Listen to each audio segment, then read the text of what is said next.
Okay, now I'm recording. I want it on record. We're starting late because it's Andy's fault. It is my fault. I want to make sure that I blame you for everything I can.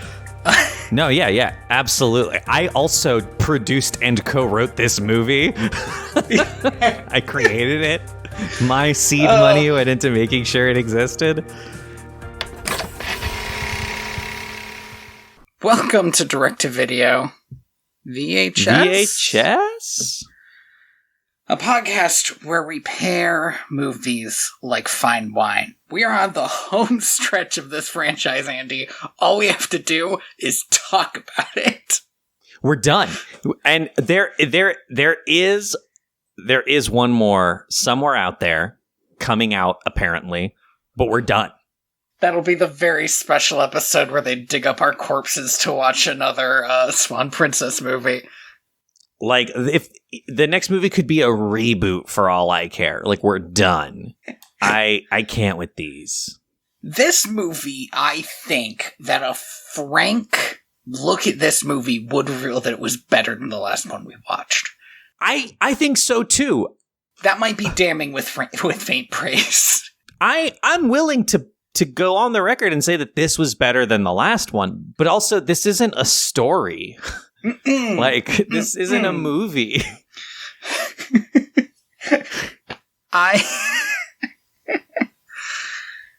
hated this movie, but there were bits that were like, I don't know, I can sit through this. There was never a laugh, never a cry. There was actually, this movie almost made me cry and never even almost made me laugh. I don't think I have ever, in recent memory, been so unamused for 83 minutes. And actually, it wasn't even the full 83 minutes, because I did watch the last, 15 minutes of this movie at double time. Okay. Which, honestly... Probably the way to do it. Definitely the way to do it. I should have watched this movie a double time. We've been sitting here being like, they paced this movie pretty well, actually. Flies the by. Jokes are landing better. We keep saying this movie. This movie. But this time we watched The Swan Princess, A Royal Wedding, I think? Mm-hmm. Yes. Which is such a vague correct. title. I hate that title, but that's not the worst thing about this movie, so who cares? You would think, based on the ending of the last movie, that this was going to be a wedding between... There's a different royal wedding that I had in mind, yes. I could not tell you the names of these characters, but Lucas and Elise? No. Lucas and Elise. Okay, yeah. Yeah, I thought that they were getting married, but then if you look at the cover of this one, you're like, oh no, they're going to China. We see Lucas and Elise not at all in this movie. They are on a what did he say that they were doing? They were on a honeymoon vacation or something? Yeah, they were off in Borromeo or whatever. Here's the thing about that, though. They were talking about it oh, that means it's a good time for us to leave. There's nobody in the kingdom anymore by the middle of this movie. I don't know who's running the kingdom. Who is running this country? Who is running this country? Is it the fucking chef? It could have been the fucking chef, but they should have made a joke that the chef was left running the country. Because at least that would have been the setup of a joke. It might be Scully, because... Oh, yeah. During the whole second half of this movie, I was kind of like, you know who could have solved a lot of these problems? He's just not there. He's in this movie for 5 minutes. A second. He shows up in this movie, and my thought was oh, I knew Scully was going to show up and start solving problems, and he doesn't? He just shows up for a second and then leaves? Okay, yes, let's actually get into it. This is the wildest way to start this movie, because we start this movie with It's a previously on. Yeah. Where we finally get to see the backstory of for those of you who were with us for the last movie, Chen is an artist. Hey, Andy, fairly certain 16 people were with us for the last movie. I think that this is our most unpopular series. If we want listeners again, we should watch another Batman. We should watch another Batman for sure. Scooby-Doo meets Batman. We could do Scooby-Doo meets Batman. I'm sure people like that movie. Anyway, moving on. There's 2 of those, right? So Chen, the artist, and Mei Li, the princess, fell in love, and apparently this story was just too sad to tell in the last movie. But now... It's not, though. Now that A way sadder thing happens in this movie. A thing that is so sad that I was genuinely like, they don't realize how sad they made this because this is too much for this movie. But this is nothing. Here's the problem, right? It's like they did the plot of Swan Princess in this movie, but like sadder and also like less cohesive and more fucked up. So Mei Li and Chen were in love. Their dad was like, I forbid it. And he had his sorcerer, because we all have one of those lying around in our closets. Except he wasn't like, I forbid it. He walks up with the sorcerer and she immediately turns the dude into a dragon. There's not a moment where there's like an argument or something. She just does it. It kind of seems like he wasn't in on this decision. He's there when it happens, though. Like, he's got like a mad face. He says nothing yay or nay about it. It's so weird. Half of the movie for me was trying to parse, like, what is the Emperor's fucking deal? No, this is a good thing. This is a good thing you've brought up, because the motivations for any of these characters are completely nonsensical.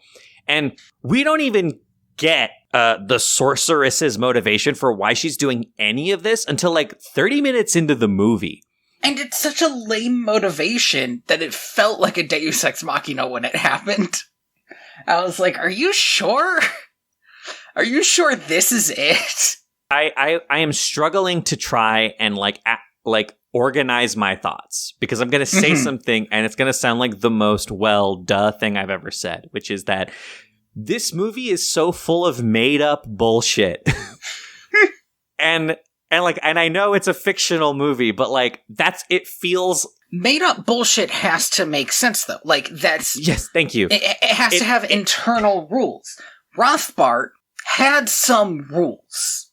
Okay, his stuff was all made up bullshit too, but like you could see like at which bits it's like, okay, well this is why Derek, a fucking normie, can kill him. And this is why, like, the king can throw him out, and we kind of get that as it happens. This movie, it throws so much stuff at you. And these movies have been doing this for, like, 4 movies now, maybe more, where they've just been like, no, trust me, this is how ghosts work. And they just make up new rules for ghosts every time. And so it's weirder because they also go to this other country, and so like half the time I'm like, is this racist? It's hard for me to tell if this is racist or just so poorly made that it almost comes off as racist. I think it's too incompetent to be racist. It almost comes at it from the other direction though, where it's like just relying on these nothing stereotypes. It's not mean-spirited about it.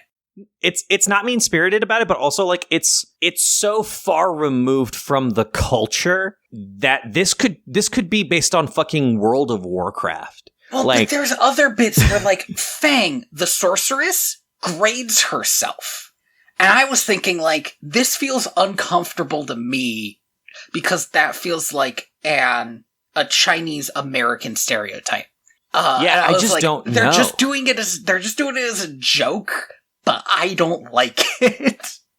No, for sure. It's one of those things where it's like the internal logic is so out of whack. It's so off kilter that like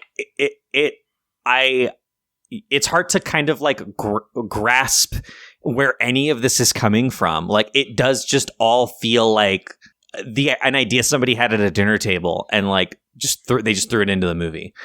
There's so sorry. I want to mention something about Chen here. He is painting this mural. Yeah. He's adding to it. Yes, on a wall or maybe like a screen, like a traditional screen. I'm not exactly sure what it is. Mm-hmm. His art is so much different from the other art there that it made me wonder if they got actual ancient Chinese art and put it in their movie and then just added these 4 characters. No, I am dead serious. I think that this is like Wikipedia, like free assets. Like, okay, I was just checking because there's a point later in the movie where they go to the Wikimedia zone. Like, yes, they did. Where they're all trapped in the Wikimedia zone. It was so odd. It was like seeing the like a painting of the crucifixion with like some modern dude just winking and holding his thumb up in the background. Like, I don't think you belong there, my guy. Yeah, no, it's so funny. It's so funny. And every time we go back to it, they always show you just enough of the like real art. It does have a filter. It has like a mosaic filter on it or like a comic book filter on it. But like you always get to see enough of it to be like, I don't know, guys, like, are you not going to do a second pass over this? It's just that the ending of this movie is so funny. To make the art they're adding to it the same style. It's like completely different. Okay. Yeah, sorry. Let's move on. Chen's a dragon. Mei Li went to the Swan Princess to break the spell. The last movie is all of the last movie is really just about them breaking the spell. It's like a prologue to this one. Mei Li is like, hey, Odette, can I just live here? The weirdest thing about this movie is that this does not have 2 movies in it. And so you kind of wonder, why did the last movie have 2 movies in it? This movie feels like a DLC for the last movie, but they were like, no, we could make this its own game, guys. We've got enough here. Yeah, this is some Dragon Age like, 2 shit. Yes, actually, like, yes. You actually need this DLC to really move on with the stories. Yeah, because if you go to the next one without watching this, you're kind of fucked. But also, it's not included in the main game. These characters. Oh man. So Odette says the funniest thing when Mei Li says that she might want to just live there so she doesn't have to face her father again. She says, if I lived far from home, I know I would miss it. And it made me so angry because these people have forgotten that Odette lives maybe an ocean away. She's not from here. Her kingdom is fucking like a desolate wasteland now. And she's just like, I don't know, I would be homesick. Fuck you, Odette. You've forgotten. Her dead dad's gonna show up like you've forgotten who you are. Just a cloud in the sky of King whatever the fuck his name is. Yeah, who cares? So Odette's not cool with this. Mei Li is like, no, you're right, we should go home. And Odette's like, don't worry, I've got a plan. I'm gonna show up and tell your dad what happened by way of magic poem. And this'll get him to change his mind. This is a white lady plan. I'm sure if I just go down to the foreign country and explain to them why I'm right. And they're wrong.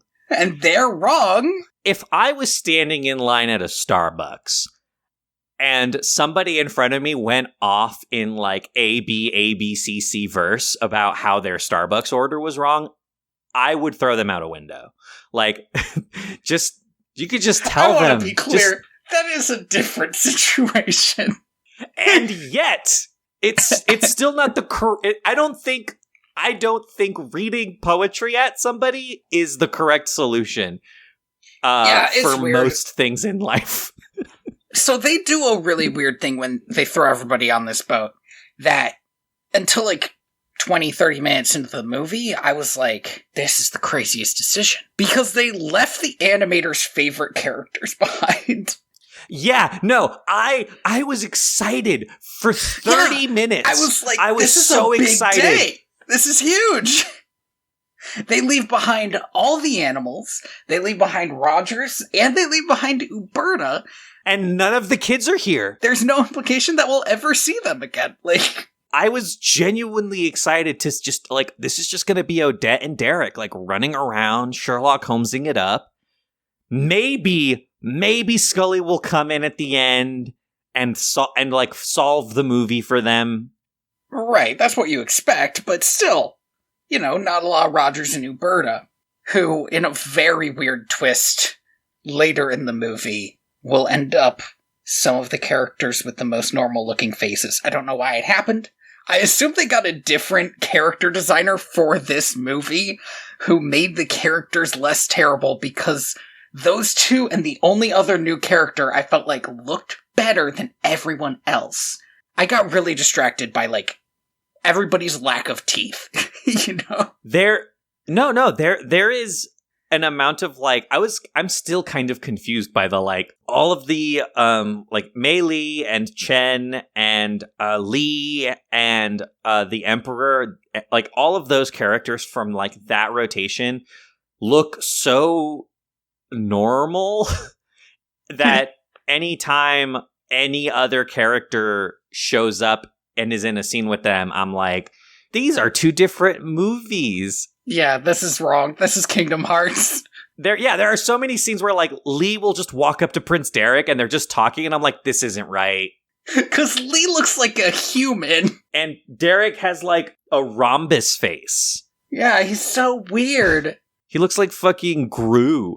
Like, and Lee's love interest, who is in this movie for about 2 seconds, looks like normal. He looks like a normal dude. Fucking weirds me out. Okay. The scene where we're about to get to the scenes where they go and Princess Odette's reading this poem to the Emperor, and I assume anybody who reads it goes full, like, OLED LED screen on them. It's just the story of the last movie. Mei Li and Chen get cold feet and decide to run away from the kingdom. Very funny. But the sorceress stops them by breaking the bridge with magic. Let me talk about the sorceress for, like, a quick sec. Yeah. For sure. Had no character in the last movie. Was just Darth Sidious. Right. But there was a part of me that I liked Darth Sidious. Like... She has a lot of character in this movie, and I'm baffled by it, and they made her look like a middle manager, and I was baffled by that. Like, they made her look like fucking Bayonetta. Except with glasses. Bayonetta has glasses. Does she? Okay. She looks so... Tony, this is like the biggest thing about Bayonetta is that she has glasses. Alright, let's pretend I haven't played Bayonetta or a Smash Brothers game, and just move on. It's just that she looked so unintimidating to me, and I was having a hard time figuring out if that was an intentional choice or if they just, like, were like, I don't know, what does a woman look like? Well, we can't have her look like the only other woman that we have that looks normal. Put some glasses on her. Well, and then they have them turn into each other anyway, so it's like, who knows? Yeah. I don't think I like this, like, subpar Joker-ass shit that they made her character into. It's weird. It just doesn't work, especially once we get to, like, the climax of this movie. Oh my god, I hate... The climax of this movie is literally the worst part of this movie, and that's saying something.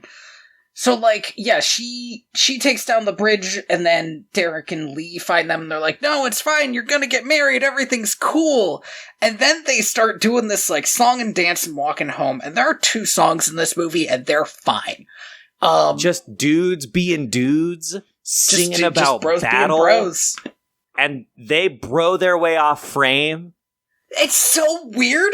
Mei Li is, like lost behind him. And, like, why? Why? I realize she's picking flowers or whatever, but, like, just walk with the people you're walking with. It was, like, they had to separate her, but it is so stupid. And when the sorceress shows up, she doesn't, like, yell out or anything. No, she's just like, do plot stuff at me.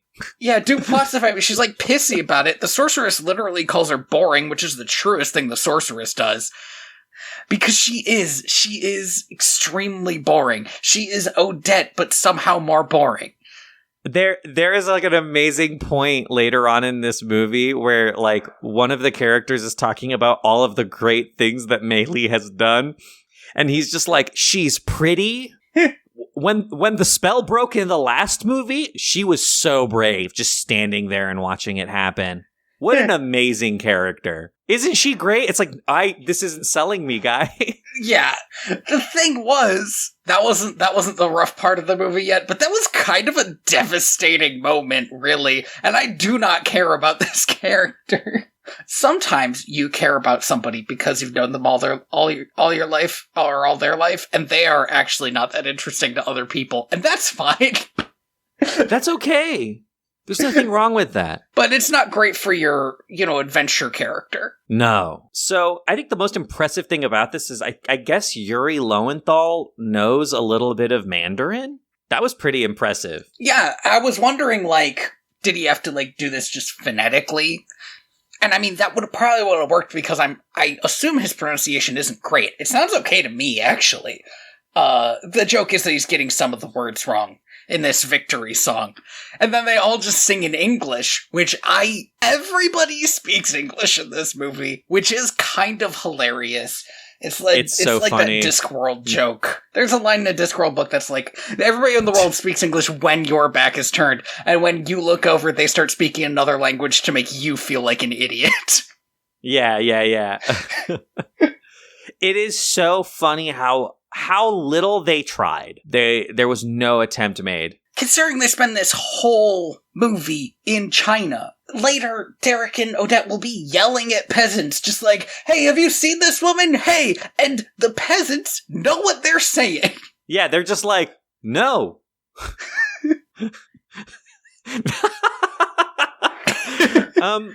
Okay, so what happens is, sorry. The Wikipedia stock image. What happens? Fang, that's the sorceress's name, turns Mei Li into an old woman and turns herself into Mei Li and reveals that she is in love with Chen, and she says, I'm gonna marry Chen, and when he lifts the veil off of my eyes and our eyes meet, you're gonna die. You're gonna die. Which, guess what? She dialed it up to 11 for, as far as I can tell, no reason. This will remain the most dramatic plotline of this movie. It will, 1, not pay off well, and 2, none of the other characters will even really interact with this plotline in the way that they should. So, the tension of this feels so unnecessary. Especially because we are not gonna see Mei Li again for 40 minutes. Yeah, for a while. She's just gone. Which, again, pretty fucking brutal. If this were a good story, there is something interesting about the fact that, yeah, she disappears because nobody knows who she fucking is. But really, it just makes her even less of a character. For sure. So this happens. Everybody falls for it. Mei Li just kind of wanders off, I guess. I assume she's trying to catch up and is just really slow in this old lady body. In this old lady body, yeah. We get one scene where Fang has to kind of juggle between being Mei Li and herself. That was pretty fun. The movie doesn't do anything with it. Yeah. It never bites her in the ass. She comes out and is like, oh, I've read the tea leaves and they're telling me that Queen Uberta is dying and you got to go back to her. And so Odette and Derek are like, yeah, let's go. And they get on their boat and leave. But then on their way back, Scully shows up and is like, yo, Uberta just sent me out here because she misses you so much. Yeah, and she wants to know all these details about the wedding. And then Derek and Odette casually make Uberta and Rogers plot relevant again. And I was like, what are you doing? I thought we left them behind. I swear to you, this happens 32 minutes and 64 seconds into the movie. That's a incorrect timestamp, obviously. But this happens 33 minutes into the movie. And I started watching this movie last night, and as soon as I realized that they were coming back, I was like, no, I need to finish this tomorrow afternoon. I can't right now. I'm tired. I've had a long week. This is not it. So that's why I cut it so close. So the thing is, I guess kind of Mei Li, but the sorceress has read the scrapbook that Uberta sent with Derek and Odette in case they never came back again and had another grandchild that she never got to meet. Another grandchild. Put that in heavy fucking quotations. These motherfuckers have never had sex. Now, what if another farmer blows up? Exploded in front of them. And they're like, well, we got another kid. So they have to have disguises. And they get these disguises. And Rogers is bad because it's just like a steampunky disguise. But it makes sense for where the Swan Princess has been. And Uberta's He's bad, but like I said before, it feels like they put a lot more effort into it.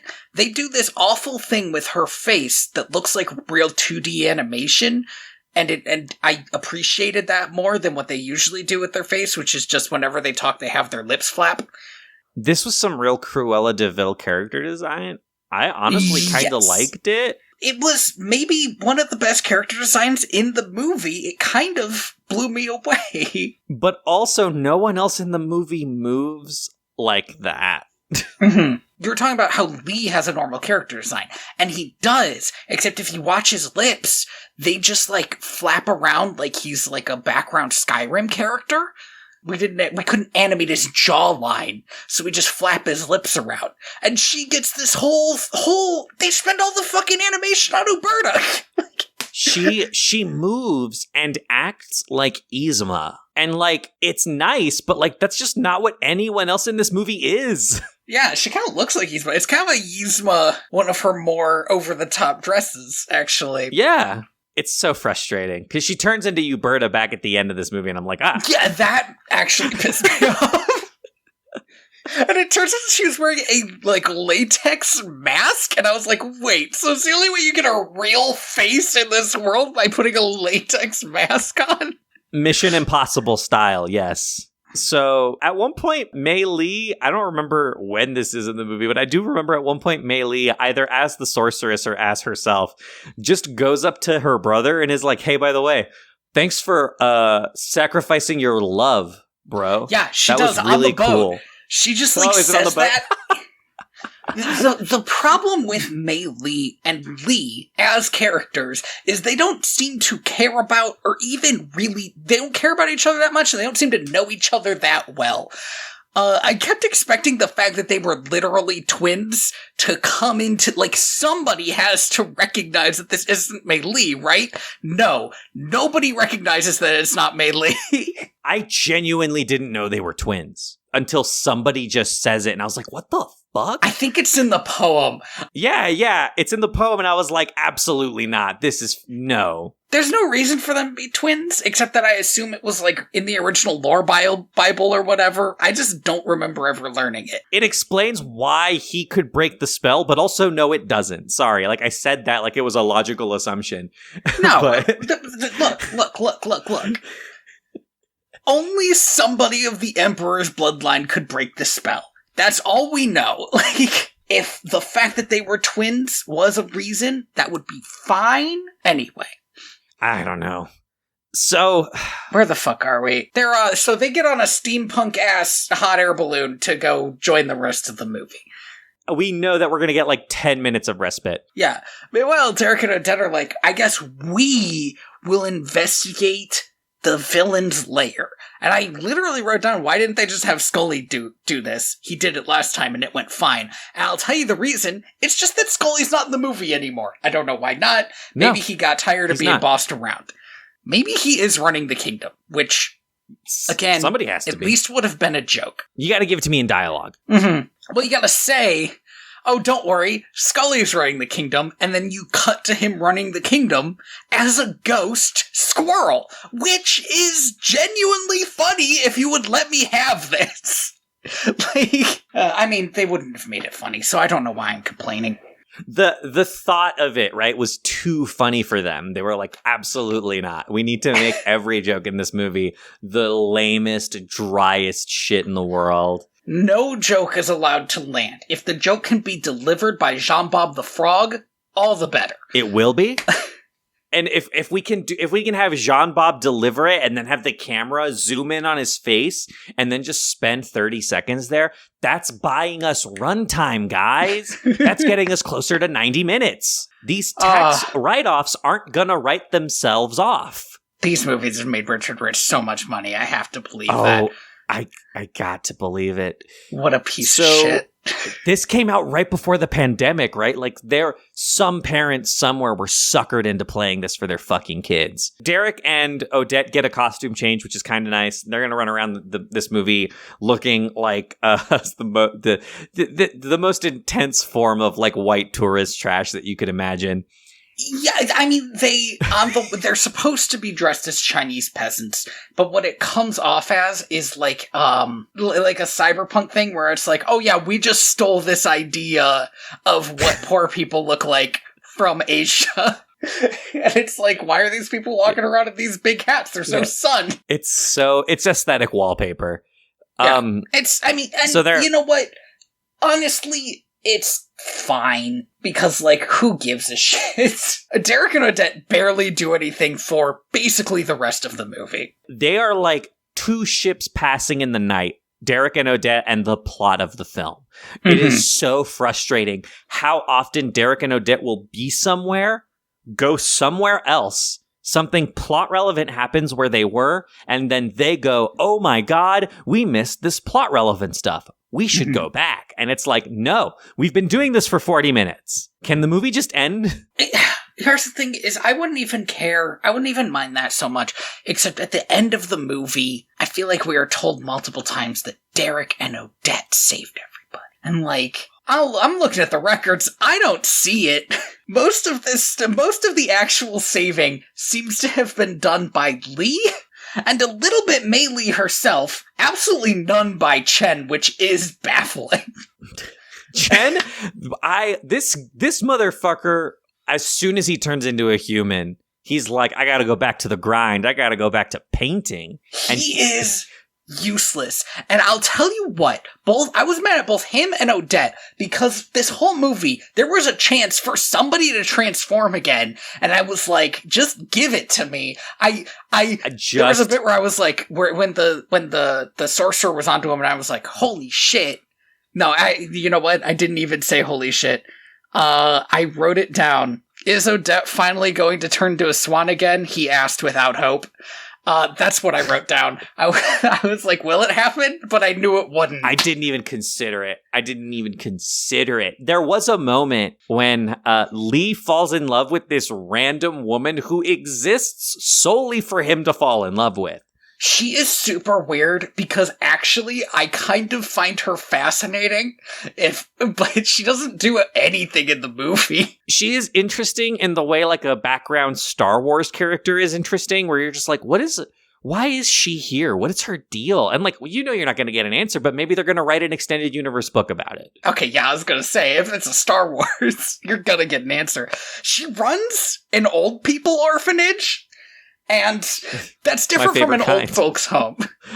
Okay? Because it's not like where people leave their old people for her to take care of. She takes old people, like, in off the street to take care of them. And she goes and seeks out a random old person who's already living in a cottage owned by the royal family and is like, let me take care of her too. She's not busy enough, I guess. She just loves taking care of old people. And you're just like, why? Why do you care so much? I thought she was going to be plot relevant too. And I was like, oh, maybe it'll be kind of interesting that the only person that believes Mei Lee is this random commoner.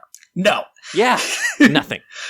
Even though she's explicitly taking care of Mei Lee in this movie, they do not even have a scene together. They don't even talk to each other. No. My genuine thought was, oh, Lee's gonna fall in love again, and the spell's gonna come back. Oh, that would be cool! He turns into a big old dragon! That would be great! And now Fang is in a catch-22. That would have been amazing! We're like, that's the issue? That would be great. No, that doesn't happen. Derek and Odette get captured by a big spider. Yeah, for like 2 seconds. Lee frees them and kills the spider, I think. It was a weird scene. Maybe. And they get away, but then they just send the animals to do it. And they have Uberta and Rogers distract the Fang. Emperor? The Emperor and Fang, I guess. Uberta distracts the Emperor, but I don't think that was part of the plan. And the Emperor, in the weirdest scene, this is why I don't understand the Emperor, is like, yeah, have the talent agent go off with my sorceress so we could try to poach her, I guess? I do love every time he introduces Fang, he's just like, this is my evil sorceress. This is my evil sorceress. You know, I'm an emperor. I have one.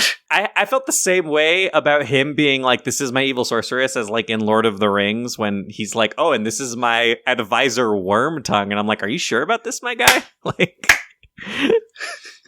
but sure. Apparently, she's never lied to him or something. We get to see her forbidden arts and figure out how they work. That sounded weird. But here's yeah, it did. But here's the weird thing is we already knew about this. It's a magic fire. It's why there's a big magic fire cave.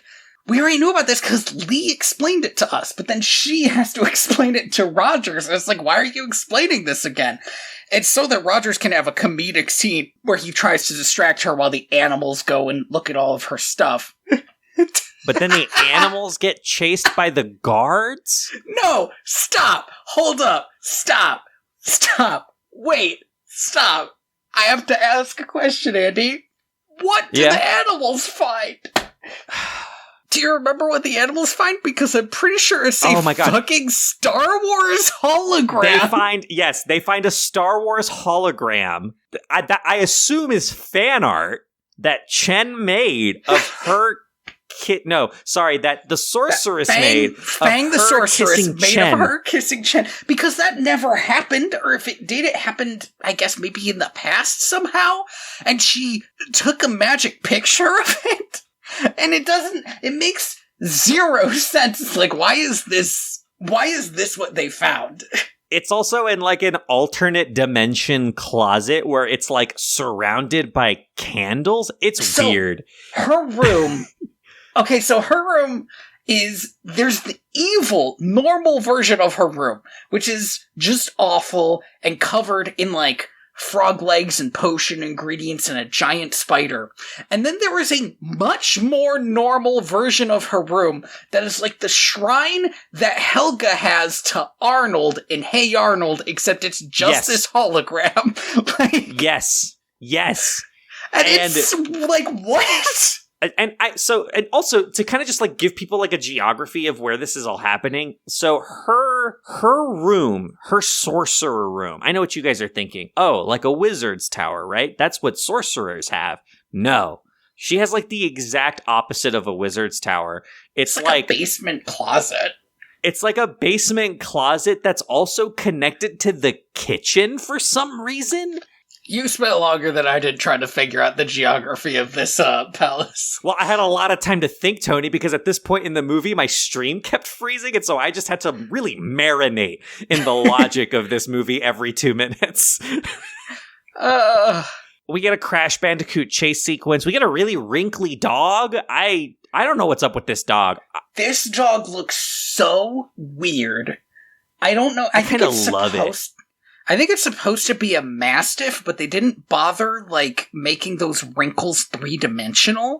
So it looks more like a I hesitate to say regular dog, but it looks like a regular dog with just like the pattern of a Mastiff over it. I also don't think that Asian Mastiffs look like this. I think this is what European Mastiffs look like. But maybe it's supposed to be something else. No, it is. I just Googled wrinkly Chinese dog, which thank God for Google for giving me what I want, which is Chinese Shar-Pei is what this is. And oh my God, this is the most folded animal I have ever seen in my life. Oh, these guys! Oh, they're adorable. Yeah, but they're like 100% folds, and the dog that we see does not look like this because it just has the pattern. Yeah, it looks like a tube with a wrinkle texture. It's kind of like how Chen looks so fucking weird as a dragon because they just stretch his face over the dragon face. Yeah, yes. It looks like they took a photo of one of these dogs and put it over a bean. I do kind of love it, though. I kind of wish we got more of this dog. I was really hoping that this dog would talk. Yeah, why doesn't he? Oh, I guess because he's from another country. But you know what? So is Puffin. So is fucking Jean-Bob. I just assume that Jean-Bob pretends to be French. Is the Puffin voiced by Brian Nissen? Isn't one of these animals voiced by Brian Nissen? I don't fucking know, man. He's really, I gotta say, he wrote this movie. This might be the least amount of work he put into one of these. Get that money, dude. Would you want to be a punch-up writer on a Swan Princess movie? Oh, yeah. I bet that you'll probably make good money. But I have to imagine that the way that this happens is like how like Kevin James writes like his movies, where Richard Rich is just lying on a couch on so much cocaine and just stream of consciousness describing a plot to Brian Nissen, and Brian Nissen's like, fuck it. Yeah, this is what the movie is now. So they find a hologram of them kissing. They give it to Lee, who shows it to his dad. And then, in my favorite part, walks in the other direction. Where's Lee going? This is such a weird scene, because they just meet up. Lee turns on the hologram. They both stare at it for 2 seconds and then just walk off in separate directions, never to be seen again. What a weird scene. So then Odette and Derek get trapped in the Wikimedia zone, where they just get to see a bunch of pictures. I do want to mention real quickly why they get trapped. Yes. They find the real Mei Lee, the little old woman, and they're about to get an explanation for, like, who the hell she is. And then Mei Lee shows up and is like, oh, let me take her, make sure she goes somewhere safe, you know? And they're like, that was weird. Don't know what that was about. Weird, though. And then Mei Lee walks around a corner, transforms back into Fang, and starts loudly talking about how great she is and how she tricked them. And they just, like, are standing right there like, I guess she tricked us. Nobody in this movie makes a deduction. And that's maybe the worst thing, is that, like, they're just all giant idiots. And just the villain was less of a giant idiot. She just win. That's the thing, is like a bad college short story. The heroes don't do anything. The villain keeps telling them her plan, to the point where, like, even like at the climax of the movie, I was half expecting her to, like, just knock the fucking flame out herself. Like, that is where we were at the end of this movie. She captures him, puts him in the screen, which I did think was an interesting little bit. But yes, behind the screen is the Wikimedia zone, where it's just them standing in a blank space with some pictures floating by, like a fucking wallpaper or screensaver from, like, Windows 95. Yes, I don't know what we're doing. It's so unthought. It's just so, like, it's just a black void with pictures floating around. They get added to the mural, just, like, in the background, like, hey. In the background, which I did think was kind of great. They look more normal in there than the painting of the royal family does. Absolutely they do. So while they're trapped in the Wikimedia zone, oh God, the Emperor is like, I'm going to put out this flame. I'm tired of the bullshit. But then Fang shows up and is like, I'll just leave forever. You don't put out the flame and sully your family's honor. This might be the smartest part of her plan, considering the Emperor's kind of a dumbass. Yeah. Because obviously you can't leave this woman with all this power. But she has already made peace with the fact that she does not want to live as herself anymore. She watched Cinderella 3 and was like, that sounds like a good idea, actually. Let's do that. This is a baller fucking plan. That's for any of you who listened to the Cinderella 3 episode, or watched Cinderella 3, a genuinely good movie. Oh my God, I cannot recommend it enough. I yearn for the days. Particularly compared to this one. Can you imagine a prince with character? Don't watch Cinderella 2. Don't, it's not worth it. Although you do kind of need it to get some context for 3, but anyway. Nah, you don't need it, come on. Everything goes wrong. Or everything goes right for Fang until we get to the actual wedding itself. Uberta starts singing this song, and it's so sad. So this was the moment I was a little bit mad at this movie because it did not trick me.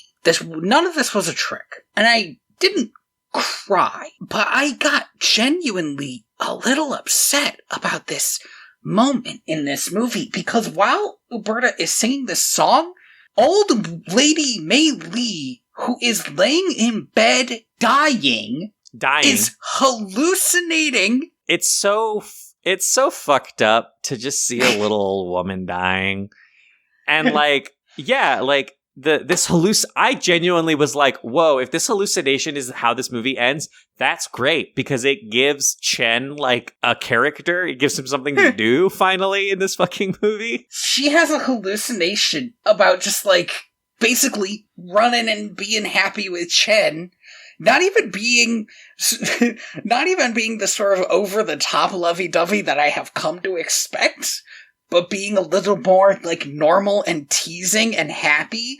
And then it leaves that dream, and Chen is singing to her as, again, she's dying. She's aware that she's an old woman, and Chen is singing to her. And then we pan out of that, and it's just a pillow she's hugging. And it's fucking devastating. There is a certain amount of like cruelty to this character that it's just like this movie doesn't earn. It's so fucked up. Why go this hard to just this one character? Chen doesn't even know anything's happening. And then the butler, I don't know what to call this guy. I think his name's Lou. I think he's a tutor. I think he tutors both of them. Yeah, he shows up and he's like, hey, you're going to get to see one beautiful thing before you die, which is Mei Li getting married. A wild thing to have said out loud. I cannot, the cruelty of this movie to just be like, you're gonna get to see one last beautiful thing before you die, which is you marrying the love of your life, but also it's not you. And then when their eyes meet, you will die, so you'll have the excruciating pain of watching this happen. She cries a tear, and this part made me so mad. There's a bit here where spells just start to fail because it's time for them to fail in the movie. Yeah, there's no setup, there's no logic to this. I understand why it's happening because the Chen's portrait of her is so realistic that when she cries in her little old woman body, the painting of her also cries. But that doesn't fucking explain. I just needed fucking even Chen to be like painting this and being like, my painting of Mei Li is so real, I think it's crying. Mei Li, are you all right? You know, like something. I needed a setup for this. But her painting cries, the tear runs down the painting, runs over Derek and Odette, and they just burst out like the Kool-Aid Man. They just jump out of this painting like fucking Steve from Blue's Clues. Let's fucking go. The ending of this movie's here. And they are pretty far away when they say, stop! That's not Mei Li! And I was like, get closer in, guys. Hey guys! Yeah, I can't imagine being inside of a church and then just hearing somebody outside of the church being like, I object to this wedding, actually. It's like, you weren't even invited, man. Like, you don't get to say. You don't get to talk. It's like 2 parking lots over. Hey, wait! It's like they saw Shrek, okay? But they just assumed that at the end he's like out going, hey, over here. They should have watched the rest of Shrek. They should have watched the rest of the movie. So the Emperor is upset at this. He's like, guard, seize them. I'm tired of their bullshit. Uberta throws off her face. He's like, seize her too. Which is fair. That one's fair. It was so weird for Uberta to fucking drop this act now. She's been so into it. Whatever. Everybody's getting seized by the guards, and then the old woman's there. She's being held by the tutor, and Odette's like, I know she's the real Mei Li, and then the sorceress is like crying and is like, no, you have to believe me. I'm the real Mei Li, and the Emperor's got a gun, and he's like, which Mei Li should I shoot? And he just no, that doesn't happen. But wait, and then Fang says she's the fake, shoot her, and he shoots Fang because the real Mei Li would never miss a chance to die. Would never miss a chance to die. The same joke we made in Cinderella 3. Yeah, yes. And, but yeah, but no, he fucking falls for it. He's like, yep, you're right. The old woman has to be evil. And Odette turns to Mei Li and says, I believe you. And apparently, this was a little bit set up, but it's still buck wild to me that her saying, I believe you, is what breaks this spell. It breaks the spell. It breaks the spell, so now she's just Mei Li, and Chen pulls the veil off of Fang, and it's Fang! Ah! And Fang's like, I did this for us. And to give credit to Chen, he's just like, who the fuck are you? Who are you? There is no us! For this movie to have worked, I needed more of Chen. He is he had so much to do in the last movie. And the fact that he is not even, the fact that this is a movie about him getting married to Mei Li, and technically neither of them are in this movie for like 50 minutes of the runtime is absurd. Yes. This is the Swan Princess problem, where they've pivoted to a new kind of storytelling where it's almost like God, I had one of these in my mind, but it's a different kind of storytelling where it's almost like they are presenting these stories, like an Aesop's Fable or something. Yeah, they just happen to be in them too, but it still wants them to be the main characters. And that's where it messes up, where it's like they really shouldn't be the main characters if you want to tell a story that is almost completely not about them. So all these spells have now been broken, but bad news, Fang can just zap people into that painting. Into the media zone, the Wikimedia zone. No downsides. I mean, I guess unless Mei Li cries again. So she goes full Joker mode at this point. The fucking movie changes color because she's so Joker-fied, and like she just starts like zapping people to the Wikimedia zone. She turns into a snake and is like, I'm gonna fucking kill you, Mei Li. Like, yeah, I hate anything that reminds me too much of another movie that did it better. Cause like, I don't know about you, I thought about Aladdin. Oh yeah. Dude, I thought about the first 3 Swan Princess movies. Like, that's true too. Where they at least had the fucking decency to turn Odette into a swan again. Into a fucking swan. So yeah, everyone's in the Wikimedia zone. Fang's a giant snake. She's like, I'm gonna fucking kill you, Mei Li, and no one can stop me. Except for... There's a bit here where it fades out as she's breathing fire, and I honestly thought the movie was going to end there on another to be continued. Oh, I would have lost my mind. I don't know why it fades out. It doesn't cut to a fucking commercial. What are we doing? Yeah, it feels like a commercial break. I know exactly the moment you're talking about. I was watching it at double speed, so for me, I was just like, oh, normal scene transition. Yeah, you didn't have that moment. Lee has gone down to the ancient temple where the flame is, and he's like trying to turn it off.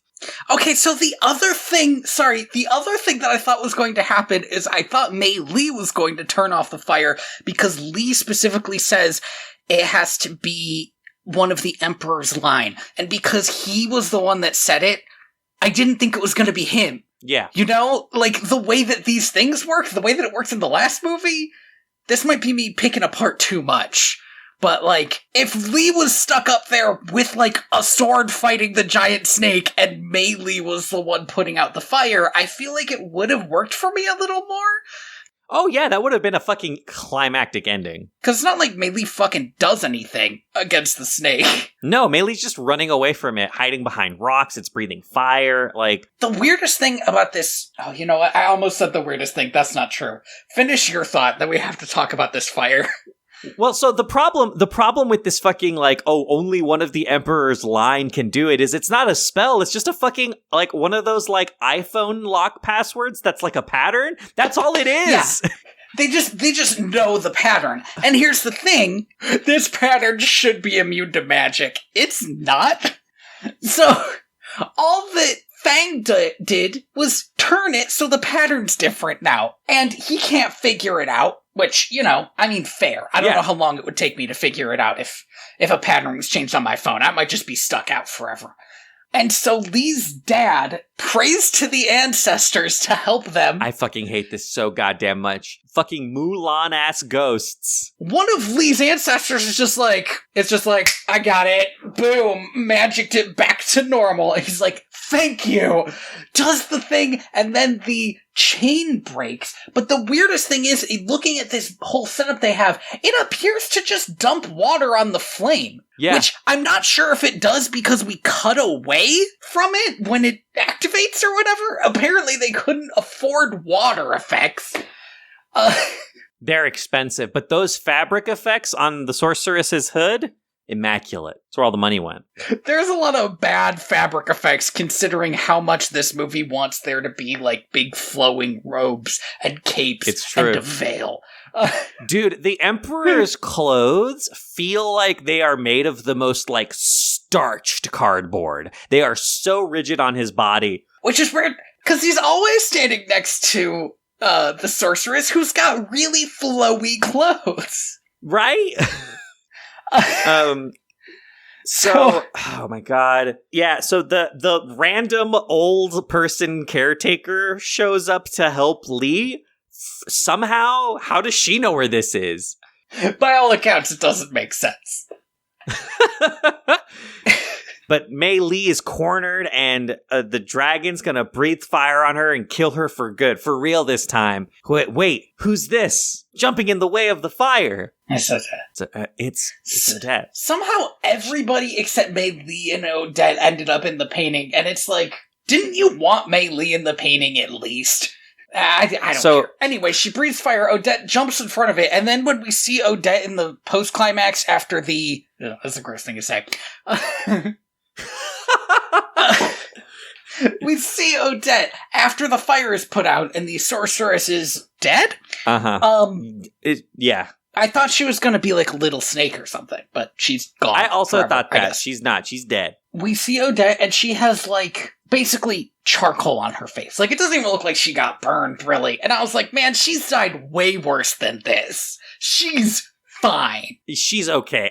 Not even for a second was I like, oh, she's dead. No, she's fine. Come on. I don't even really need to believe that she's dead for the movie to convey it in a way that is emotional, but they didn't. I don't give a shit. They didn't try. She's just covered in a little bit of soot like everybody is post-climax.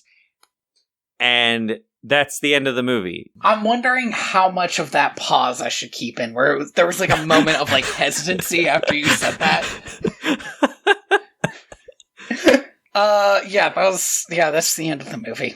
I do think this all would have been a lot cleaner if they just let Scully solve some of their problems like in past movies. Yeah, no, this movie didn't have to be this stupid. Like, there is an entire, I love this, there is an entire subplot of this movie, because this movie does have subplots, where the Emperor is like, I think I'm a bad father, and like, at the end of this movie, it's pretty clear that he is kind of the worst dad ever. The Emperor that's what makes him almost an interesting character. And I was like, if this movie was good, just the fact that this guy who has to run a country, an empire, is just struggling with the fact that, like, he has made such bad decisions for and about his children that they basically have a second dad who raises them better.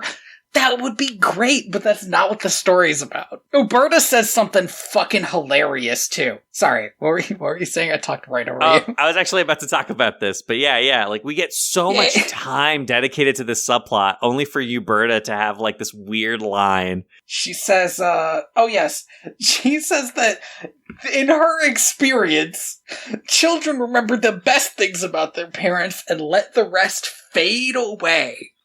And she had better fucking hope so, is all I have to say. Oh, yeah. And here's the other thing. I don't want to harp too much about this, but no, they don't. No. Having a bad parent is something that stays with you as a human being. This is like one of the biggest actual breakthroughs in psychology in the 60s that turned out to be mostly real, is the fact that, like, how your childhood goes directs how you are as an adult. Can you believe that how your parents treat you has a sort of impact on the kind of person you end up being later on in life? It's so fucking egregious of this movie to just be like, listen, you could be the worst parent in the world. It's fine. It's not like your kid's gonna remember that shit. I feel like I know what they're going for, because it's kind of, it's a message that I saw in a Bluey episode once. Yeah. Which is basically that, like, you can make mistakes as a parent and be a good parent, and you're doing fine. It's okay. Here's my counterpoint, though, is that, like, but that's not true for this guy. Yeah, this motherfucker turned her husband into a dragon, like, or at the very least was okay with it happening.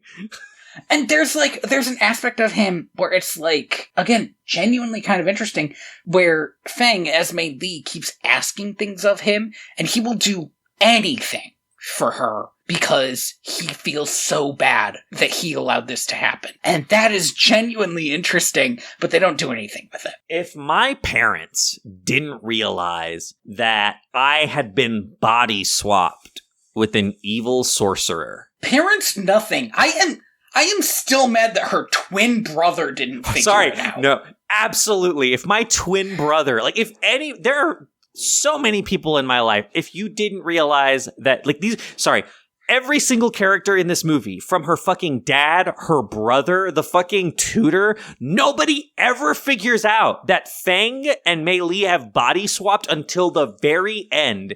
The fact that nobody figured it out, I would be mad at these motherfuckers for the rest of my life. I would not marry this fucking painter guy. The tutor figured it out, but only because she had the veil that he made her. Oh, I did forget about that. Yeah. Yeah, at the end he was like, I believe her too, your majesty, and the emperor was like, blah, blah, blah, blah. That's basically what happened. Yeah. Li fucking Chen? Like, the only person who believes her is Odette, a woman she does not know. She just met this person. And to be fair, they slept in the same room for, like, months, but, like, or month at least. But, like, I would not fucking marry this man. Like, there are few things in life that test your relationship like a body swap, right? He fucking failed. Okay, look. You failed the test. Okay, look. Remember, though, this is a Swan Princess movie, and fundamentally, Derek also failed the test. He was under a spell. I don't think he was, explicitly. No, he was. He was his eyes change color and stuff. Like, he's explicitly being brainwashed. I think you're thinking of Prince Eric. Oh, shit. I believe you're thinking of Prince Eric, who I do not blame, because that was the devil / Cthulhu. That's not on him. Yeah. Derek, Eric. Oh my God. It has been a very long time since we've seen that original movie. We're not going back and rewatching it. No. Never. That would be like... Never. No. Unless they make a live action one. But then they would change that. Okay. Are we done? I think we're done. I think so. Oh, what'd you think of this movie, Andy? Fuck this. Genuinely, it's better than Kingdom of Music. It is actually better than Kingdom of Music. Kingdom of Music was so exhausting with the cutaways to the songs. It didn't have anything to do with the rest of the movie. I couldn't stand Lucas or Elise in that one. They were. I was sick of everything. I was so done with all of these fucking characters. This one was so stupid that it was hard to hate. It was mostly just boring. Genuinely, the thing about this movie that I hated the most was the fucking 30-minute rug pull of, like, nope, sorry, but it turns out Rogers, Huberta, and friends, they're in this movie too. And it's like, you know what, movie? Fuck you. Fuck you. And the fucking flying steampunk ship you floated in on, like... Oh, they take that back home too. So, time for another Swan Princess movie back home, where there's presumably another royal wedding or something. I don't know. Who knows? Thank you for listening to Direct-to-Video VHS. VHS? I have been your host, Tony Robusto. I have been your host, Andy Reyes. You can find me on Twitter at TheaterBats for as long as anybody uses Twitter anymore. You can find my website more indefinitely than Twitter at inspiredbytrueevents.org. Yeah, your own personal Wikimedia zone. My own personal Wikimedia zone. Check it out. There's mostly comics. You can find me my other podcast, timehonoredpictures.com. School and work have been kind of a mess. So, just keep an eye out for How Green Was My Valley. And I'm going to tell you right now that it's going to be a hoot. Is it going to be a hoot? I think there's going to be a stretch of like 4 movies that are all basically the same movie. So this is one of them. So... And if you want to reach out to us not on the social media, you can contact us at mail@directto.video. Big special thanks to Leah Rosevere for the song Planet E off the album Trappist 1. Oh, and find more stuff at directto.video. I am considering taking like a 1-minute clip from every Swan Princess. Do a master cut. Yeah, do like a master cut of us talking about every Swan Princess movie and putting it on there. That seems like a kind of fun, stupid thing to do. I'm saying it out loud so that I actually feel the need to maybe do that. Yeah. I remember so little and so much of these movies. It's been a journey. I'm glad it's over. I don't think we're ever going to do something this strenuous again. And yet I feel accomplished. I feel like I did something for the world, It's...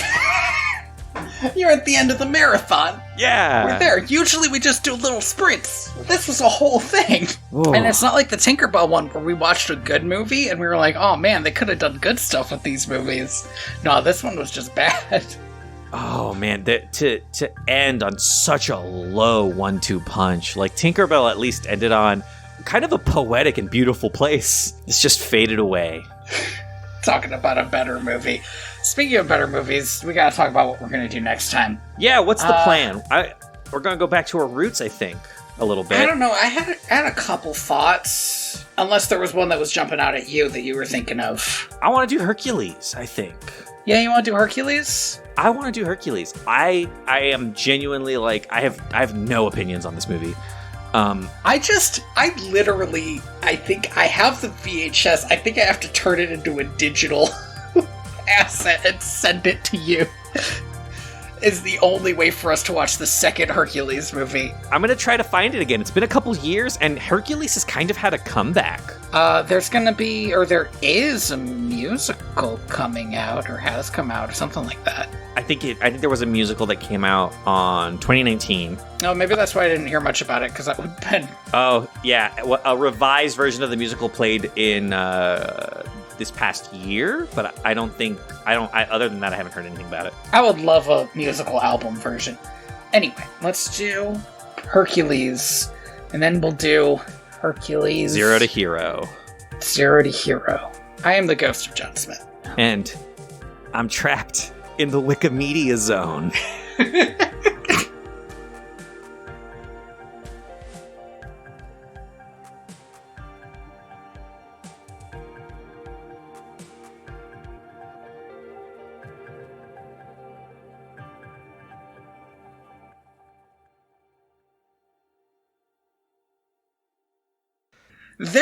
One of the producers on this movie has a name like Shedlin Young or something, and I looked at it and all I could think of was Young Sheldon. And I was like, did Young Sheldon produce this movie? Young Sheldon, big Swan Princess fan. It was the last thing he did before he tragically died. And morphed into the ancient Sheldon, the old one. Ancient Sheldon. The forbidden one. He who drives men mad with his words. Ancient Sheldon. Bazinga. Oh, no. Oh, that made me feel so bad. I feel gross. What do you get again when you combine Baby Dragon with Time Wizard? You get... Thousand Dragon. Is it 1,000-Year Dragon? Okay. 1,000-Year Sheldon was the joke that I was going for, and I could not remember. Okay. It's like it's been so long since I've seen a Yu-Gi-Oh! Since you've seen Young Sheldon. You're like, I gotta get back into that. Let's go to Time Dot.